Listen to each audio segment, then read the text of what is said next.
ये कहानी है एक महात्मा जी और शिष्य की, जो घूमने के लिए सुबह निकले हुए थे।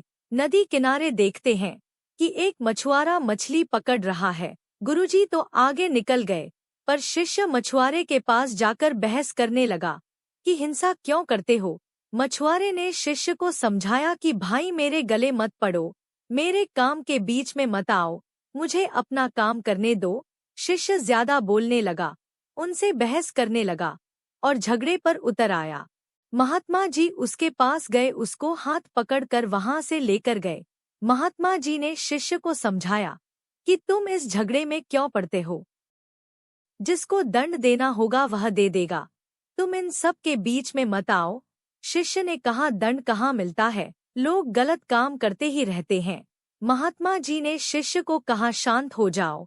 समय बीतता गया। 2 साल बाद गुरु और शिष्य दोनों फिर से उसी रास्ते पर सुबह नदी किनारे घूमने के लिए निकले।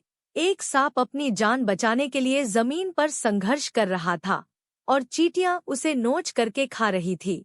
शिष्य ने यह सब देखा और दोबारा किनारे की तरफ दौड़ा।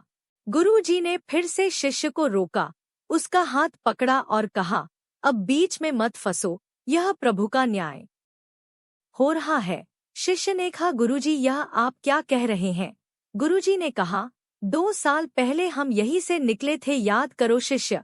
यह मछुआरा अब सांप बन चुका है, वह मछलियां चींटियां बन चुकी है और अपना काम कर रही है। प्रभु के न्याय के बीच में आओगे तो इसको फिर से एक और जन्म लेकर आना पड़ेगा, इसलिए उसके न्याय के बीच में मत आओ और अपना काम करते चलो। इस कहानी से हमें यह सीख मिलती है कि दुनिया में दूसरों के काम में मत फंसिए, अपना काम कीजिए और अच्छा काम कीजिए, तभी आपको अच्छा फल मिलेगा, क्योंकि कर्मों का फल एक न एक दिन सबको मिलता ही है।